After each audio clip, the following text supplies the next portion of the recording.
Don't hold that against me if you don't like Todd as much as I do. But there's not a guy I'd rather spend time with than Todd. We've been close for a long, long time, 15 years now. And I count Burleson sort of as a home away from home.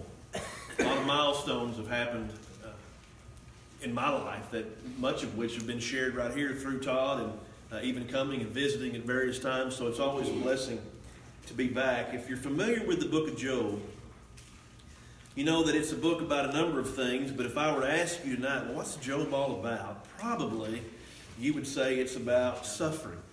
Although there are a lot of other ideas that are strewn throughout the book. In fact, you can make a good argument that the book of Job is all about the need to embrace disinterested righteousness. And you say, what in the world is that?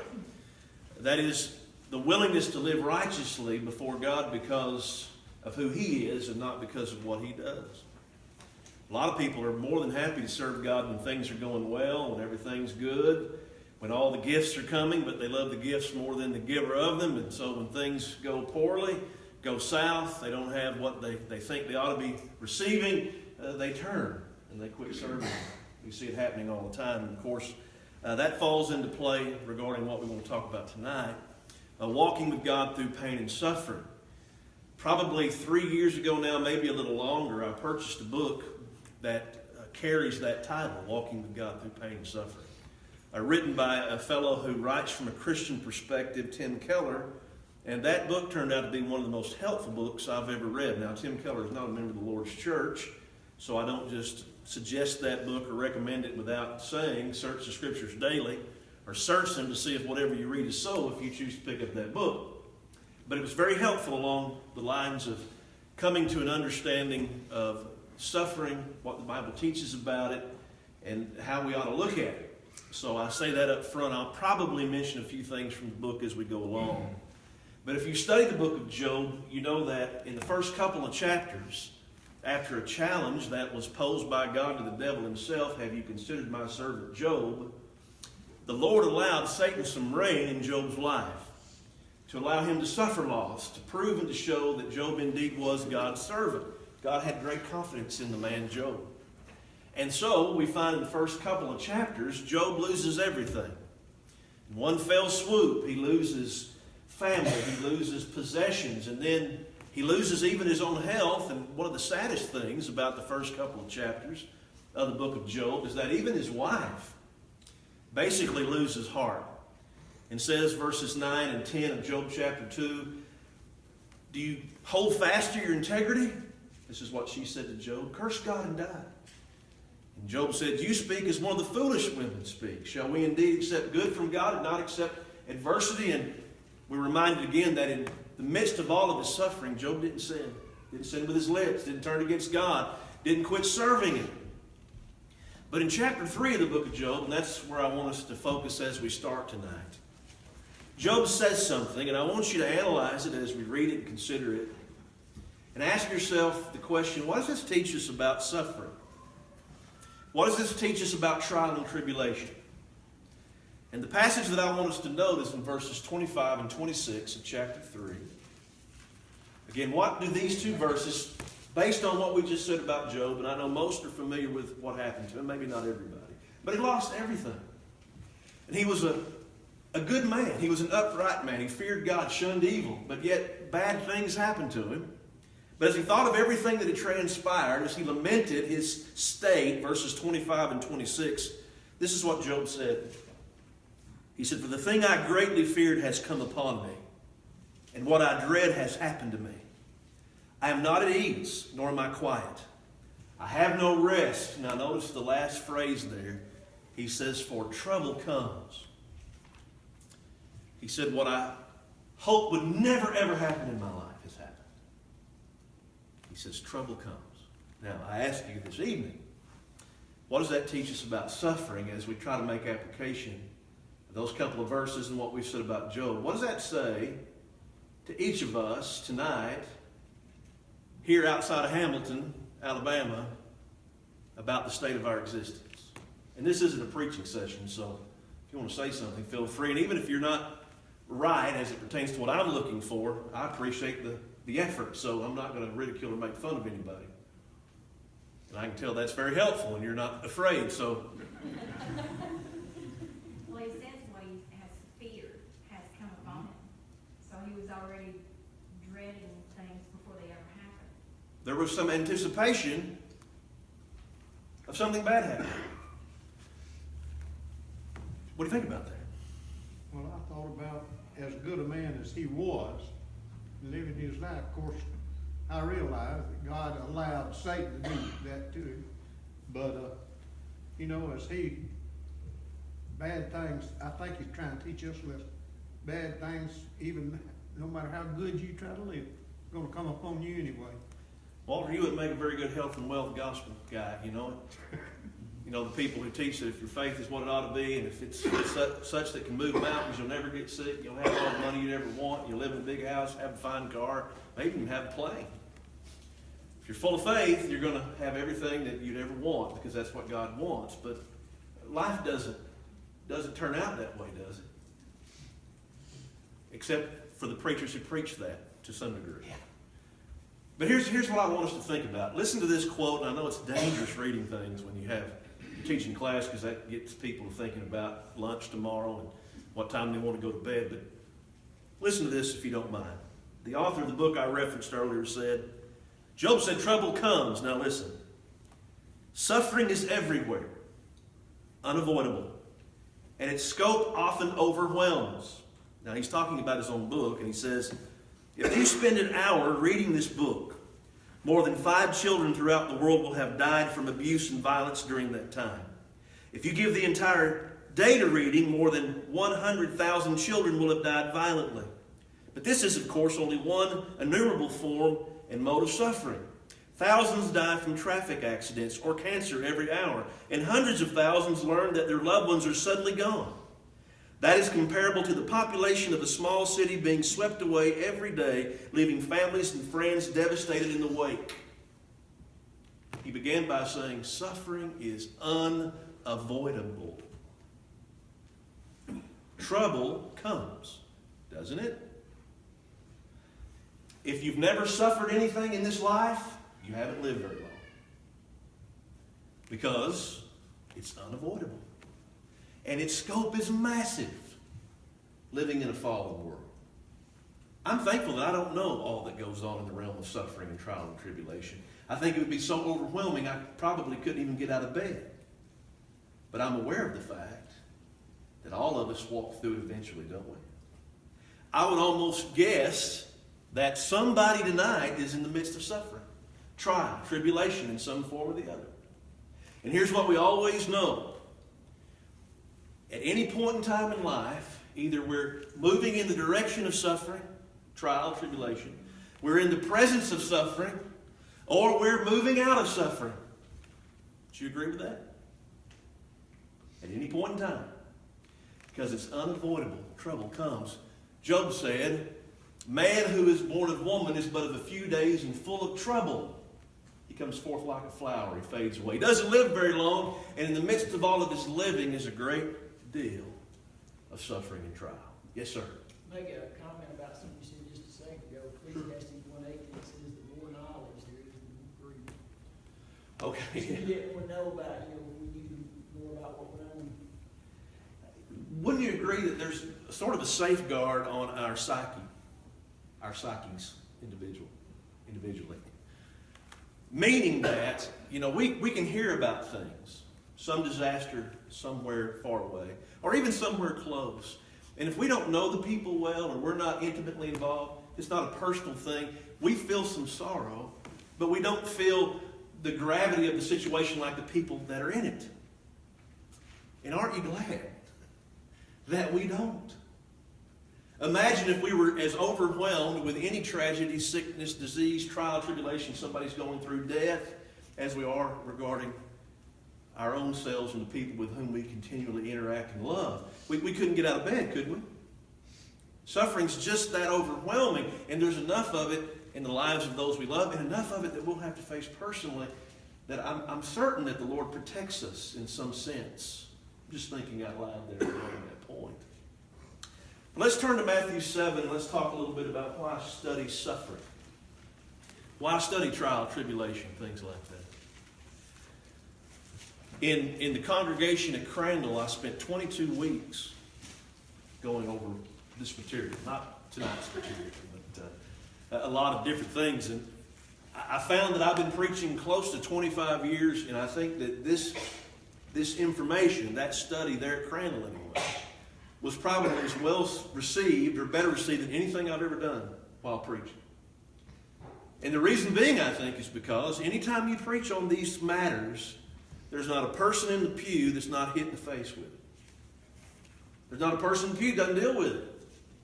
Maybe, again, somebody right now, even as I speak, you're going through things that nobody wants to go through. It's your time. You're there. And so the question is, what do we do with that when it happens? So when we think about the statement, trouble comes, right? It's inevitable. Eventually. You know, it's interesting, in the 23rd Psalm, David wrote, "Yea, though I walk through the valley of the shadow of death, I shall fear no evil, for thou art with me, thy rod and thy staff, they comfort me. Thou preparest a table before me in the presence of mine enemies." Either we're heading into the valley, or we're coming up out of the valley. And with every valley, there's a mountaintop. There's a time of respite and rest. And with every mountaintop, there's an eventual valley to enter in again. Life is like that. Nobody goes through life where it's always a valley, where it's straight across at the top. I know some people have suffered more than others, but I've never met anybody that the entirety of their lives was spent in the valley. There may be some. But isn't life generally like this? Valleys, peaks. Valleys, peaks. Valleys, peaks. And we're somewhere in those rhythms all of the time in our lives.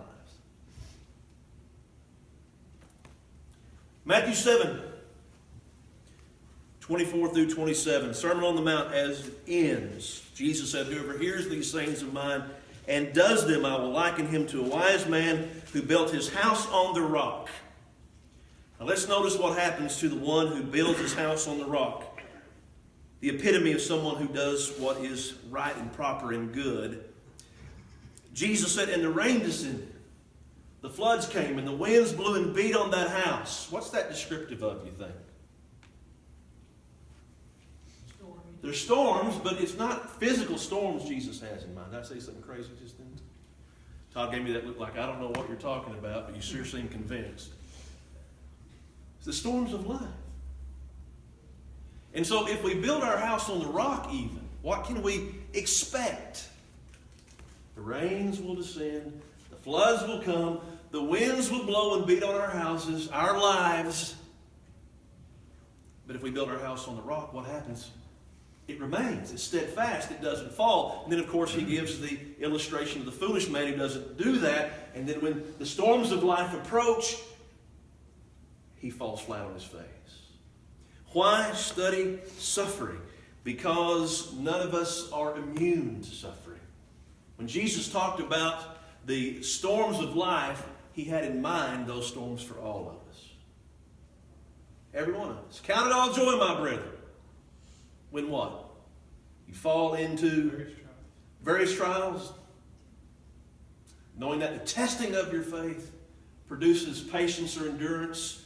Count it all joy when you fall into various trials. Not if you fall, but when you fall.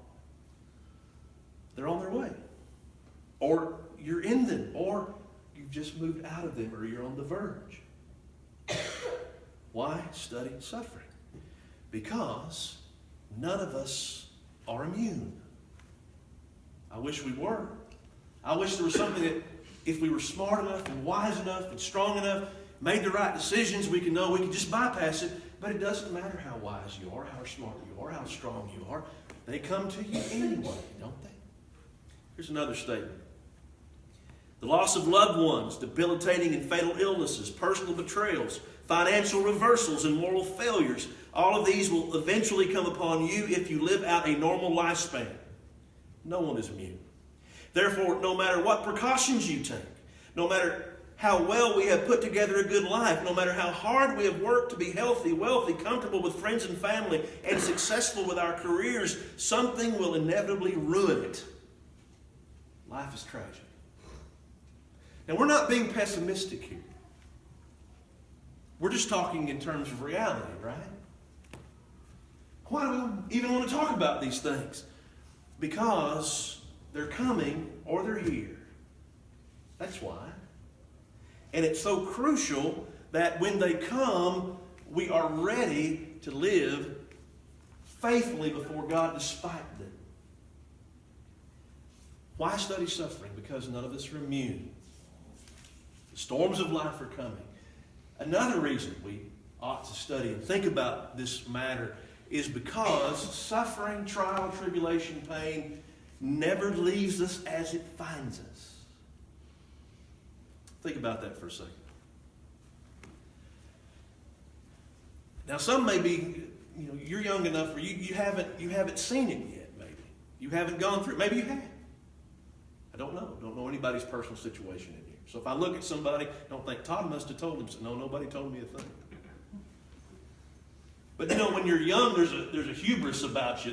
Oh, that doesn't happen. That always happens to somebody else. We read about some terrible shooting on some side of town. What do we think? Well, I don't have to worry about that because I don't go to that side of town. We read about some tsunami hitting the coast in the Indian Ocean somewhere and thousands of people die, and we think, I'm glad I don't live in that country. I'm glad I don't live on the coast, so that won't ever happen to me. We always have this idea in mind that it won't happen to us, don't we? When we're younger, especially. If we've never gone through it, you don't have to live very long until you finally realize, it does happen to me. Remember the Beltway sniper several years ago, Washington, D.C. area? You know what frightened people about that so much? A lot of things. But one of the things was the victims there didn't seem to be any rhyme or reason to it. Race wasn't a continual factor, a dominant thing. Gender wasn't a dominant thing. Education or lack thereof or wealth, it was just random, or so it seemed. And so people looked at that crisis and thought, well, wait a minute. Just like those people who were shot and killed just represented everybody, they very well may represent me. I don't know that I'm safe anymore. Well, none of us are really safe. Not as far as escaping the trouble that comes in a fallen world that all of us have to deal with. And when it comes, it never leaves us as we are. Never leaves us as we are. Let's look at a passage. Let's look at Psalm 119, 71. Give you an example. How many times, we'll look at it from the negative. Had a good friend, went through the Brown Trail School of Preaching where I was teaching several years ago, where I had been teaching for quite some time. One of the students got to be good friends with him. He was just a little younger than me. We both liked to fish, so we started fishing together all the time. And when he got out of school after his 2 years, that's when we started really budding up and hanging around and doing those things we like, fishing in particular. And he was preaching right outside the Metroplex at a congregation that was growing. And just sort of out of nowhere, he decided he'd take another job, which kind of struck me as odd because where he was seemed like such a wonderful place. So he moves off to Oklahoma, and he's there about 6-8 months, and he had asked me to come and hold a meeting. And so I called him when time got close, and he said, hey man, things aren't going real well here. You just need to forget about it. I said, okay. So I called him a little while later and said, hey, what's happening, man? He said, well, I've moved from Oklahoma. I've moved back to my home state. Not sure what I'm going to do. I think I'm going to go back into ranch foreman work. That's what he had done before. He's a real cowboy, this guy. And so I thought, okay. Well, it comes to find out that while he was in Oklahoma, his wife had met a doctor in town, had an affair with him, and left him for that doctor. So everybody knew it. He basically had to just quit there, leave, that's how he felt anyway, and go back to doing what he was doing. But once he left Oklahoma and went back to his home state, he didn't just quit preaching. He quit serving the Lord completely. Went back into his old lifestyle, wound up meeting a woman, not a member of the church, not even interested as far as I could tell based on the conversation that he had with her, or with me about her. And here's what he told me. He said, I did everything right. And look at what happened. Suffering came. Trial, tribulation came to his life. His faith was tested, and he wasn't left the same. It affected him negatively because he looked at it as some sort of punishment from God, or God just simply not showing up when he needed him. And sort of the echo of the story was, why me? And anytime we face anything in life, there can be occasions where we misbehave ourselves or make a bad decision and we face the consequences of it. I understand that. But it very well may be the case that something happens in our lives. Maybe we get sick or something like that. And the initial response is, why me? But really it ought to be, why not me? I'm a human being like everybody else. But somewhere in the back of our minds we think, not me, not me, not me. It happens to all of us. So we have to be ready, because it never leaves us as it finds us. What does Psalm 119:71 say? What does the psalmist say about his affliction? It was good, he says, that I have been afflicted. And what did that cause him to do? Know what God wants from him. That I may learn your statutes. So when we think of the psalmist, Psalm 119, his affliction, his trial, whatever it may have been, it didn't move him away from the Lord, did it? It moved him towards the Lord. So here's what every one of us faces every time something tragic happens in our lives. How will it affect my walk with the Lord? It's not going to leave me as it found me, so either I'll move closer to Him, I'll run to Him for refuge, I'll seek Him with all my heart for all that I need, because really He's all that I have. Or like the friend that I mentioned earlier, I'll blame Him, I'll get angry with Him, I'll move away from Him, and I might even quit Him if I'm not careful, because suffering never leaves us as it finds us. Never, ever, ever. And here's what some people say. This is sort of their argument. They say, how could a good God, a just God, a loving God, allow such misery, depravity, pain, and anguish? The author says, doubts in the mind can grow along with pain in the heart, but at the same time, he says, there's some people over here, like my friend, who allow suffering to move them away from God. And that's what he just described. People say, how could God allow this if He's really good? But what happens on the other hand? The author says, just as many people find God through affliction and suffering. They find that adversity moves them toward God rather than away. Troubled times awaken them out of their haunted sleep of spiritual self-sufficiency into a search for the divine. In other words, how many people have you known that the worse it got, the more faithful they got? Or how many people have you known had no interest in God at all until the ceiling crashed, everything fell in, and they found themselves in realization of where they'd always been, naked and helpless without God. And those tragedies then moved them in the direction of spiritual reality, understanding it, embracing it, and loving God for who He is. I've known people on both sides of the equation, haven't you? I just mentioned one that went the wrong direction. How many people have you known have really suffered, but yet they've never quit? Or how many people do you know finally came to the Lord when something tragic happened? There was that wake-up call. Anybody got a question, comment, complaint, something? Anything? Am I on target here? Never leaves us as it finds us. You know, C.S. Lewis, the philosopher, one time said, God whispers to us in our pleasures, speaks in our consciences, but shouts in our pain. You know what he means by that? God tries to get our attention in a lot of ways in life, but oftentimes He yells the loudest through our sufferings. What's He trying to do? Shake us and wake us up, or at least we suppose that's what's going on when it's happening. And I think that's a biblical way to view those kinds of matters in a lot of situations. Suffering never leaves us the way it finds us. Well, Job was a righteous man, and I'm just trying to participate in class. I appreciate that, brother. Job More than was you a know. righteous man. You know, it makes you think with what you just have been saying. He was obviously trying to bring Job closer, or test Job then, or comment on that. I mean, your thoughts. You see what I'm saying? Because it started off by saying what kind of man Job was. I mean, I'm just thinking out loud. I'm just trying to. For me to try to explain, I know exactly why God determined to do everything He did. I think I'd be presumptuous to do that. At the same time, I don't think God's trying to teach Job a lesson. He's trying No. to teach Satan one. He is showing and demonstrating to the devil. What does God have to prove? What did God have to prove to Satan? I don't know that he had anything to prove himself, but Job's faithfulness did show God that there were those who viewed him in the way he was supposed to be viewed.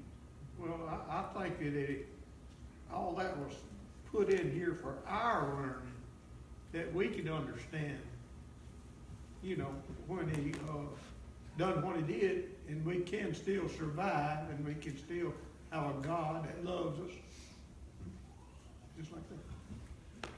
I agree with you, Walter. There's Job, there is some mystery behind it. You read that first chapter of Job, there's a lot of things in there that are hard to wrap your head around. Right? And again, for me to be able to say, well, I know God decided he'd allow these things to happen to Job, and this is the reason. I know the overall book is to show that God is worth serving, the giver's worth serving, even if the gifts are removed. And Job shows that there are people who are willing to do that. Now, why did God bring about that challenge in the first place? I don't know if I can give you that answer exactly. Don't you think that makes us stronger if we live through stuff like that? Well, that leads us to our next point, and that's about suffering not leaving us where it finds us. That's what it's supposed to be for, right? Now, let's look at 1 Peter chapter 1, and let's talk a little bit about metaphor. So what's a metaphor? Well, it's a comparison, right? A metaphor is a comparison. When we start talking about suffering, the Bible likens it to walking through fire, to a fiery trial, right? And fire can be extremely destructive, can't it? Some of you know. Some of you have lost possessions. Todd was telling me an instance, someone here lost a house, had a house burned down. Maybe some of you also have, you've gone through those kind of things. We know how destructive fire can be, but fire at the same time, if it's controlled, right? If it's used accordingly, what can it produce? It can do some good things, can't it? It can allow you to prepare a meal, right? It can heat a house. And when it comes to raw materials, raw metals and things, if they pass through the fire, certain kinds, what happens to those metals when they come out the other side? They become that much better. The dross and the contaminants are removed, and the value of those metals becomes greater. They increase in beauty and in prize and all of those kinds of things. So let's think about that as we move to 1 Peter chapter 1. Thinking about how the Bible likens suffering to walking through fire, the Apostle Peter certainly uses that idea in 1 Peter chapter 1. What time do we stop? You probably got about another 10 minutes. All right, we're all right then. Notice verse 3 of 1 Peter chapter 1. And 1 Peter is all about suffering. You probably know that.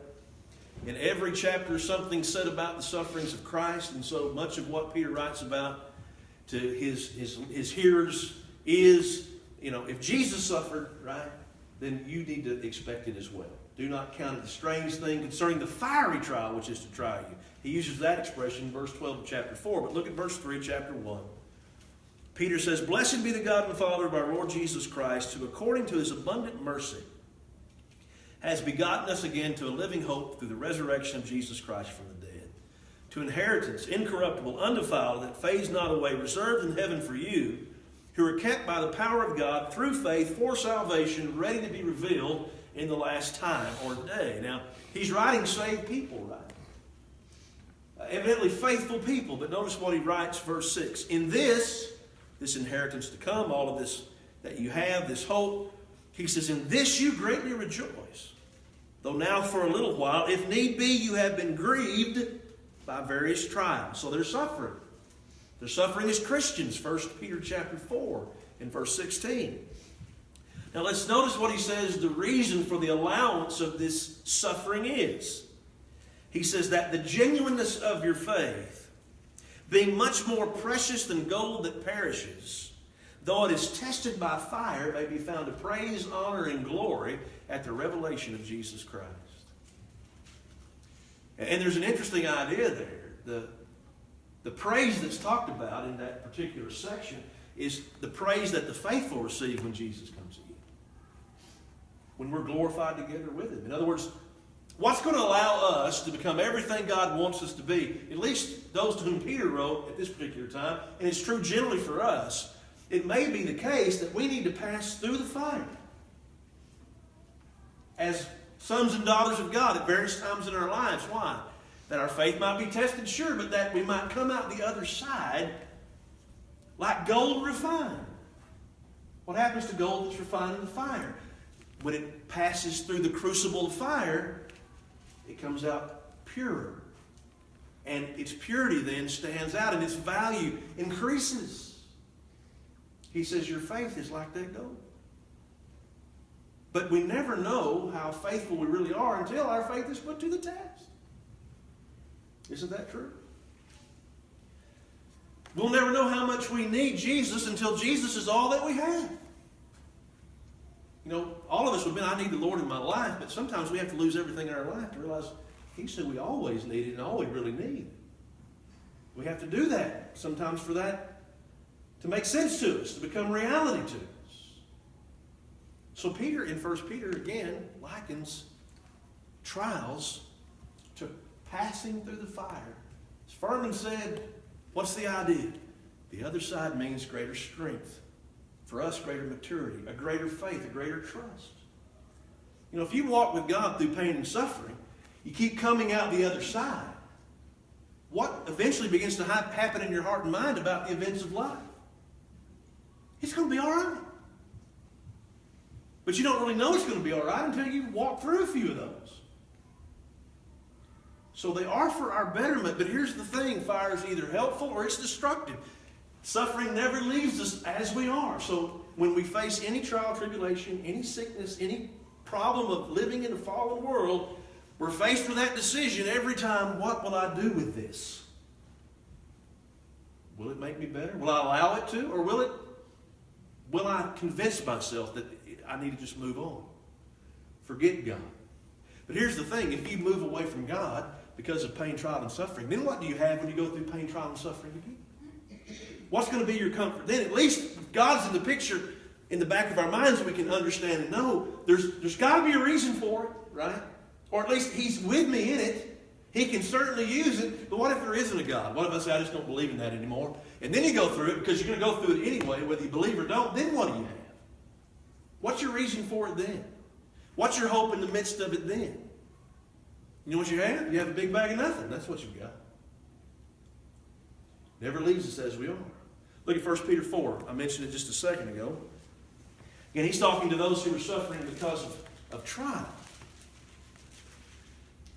And he tells them, and it's true for us, although we might not suffer in the same way they do, or did. 1 Peter chapter 4, verse 12, he says, Beloved, do not think it strange concerning the fiery trial which is to try you, though some strange thing has happened to you. Why me? Why not me? Sorry, Bill, but it's cancer. Why me? Why not me? A lot of people have gone through that. What makes me think I'm not going to? I'm living in the same fallen world. Phone call comes in the middle of the night. Somebody I've loved is gone. Why me? Why them? Why not me? Why not them? What am I expecting? Roses? Always up here? Always the mountaintop? Always? It doesn't work that way in the real world. So we have to wrap our heads around this, don't we? Because it can result either in an increased depth of relationship with God, or it can ruin it if we don't look at it appropriately. Look at Daniel chapter 3. Might seem like an odd place to go.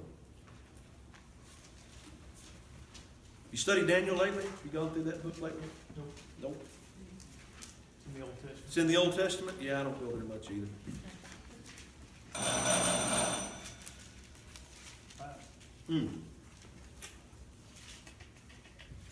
Well, we don't have time to read it. So let me just say this. Remember what happens in Daniel chapter 3? Shadrach, Meshach, and Abednego? Around the shack, in the shack, and under the bed you go, those three guys. They're cast into the fiery furnace, remember? Nebuchadnezzar thought he had them where he wanted them. He was angry because they wouldn't fall down and worship the statue that was built. But what was seen in the fiery furnace with the three when they were finally placed within. What did Nebuchadnezzar see? He said, I see a fourth one walking about with them like a son of the gods, or like the Son of God. I see a divine person walking with them in the fire. Revelation chapter 1, Jesus has feet as if having walked through the fire, feet of brass, as if they've been refined. That's right, isn't it? One last passage and we're done, and I'll just make mention of it. Isaiah 43.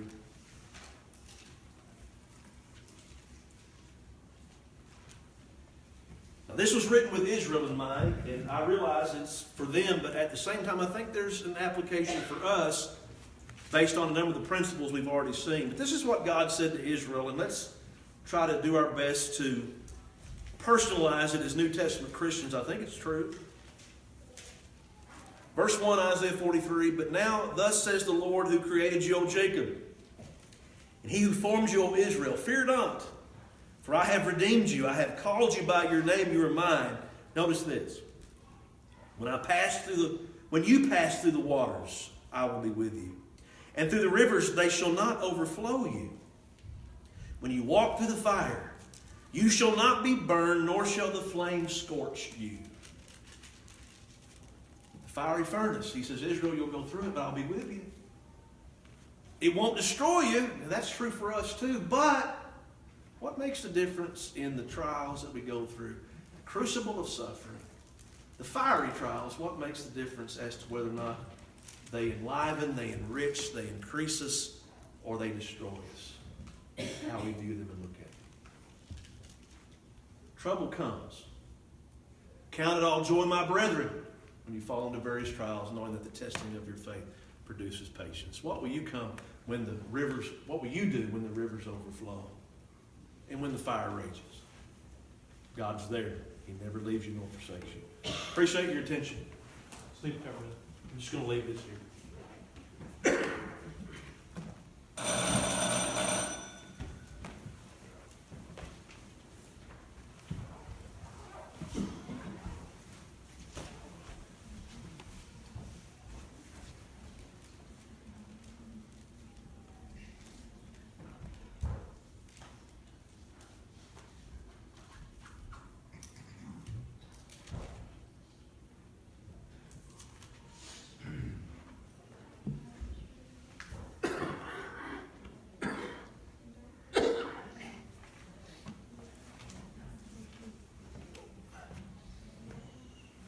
Rhonda must have them kids going in there.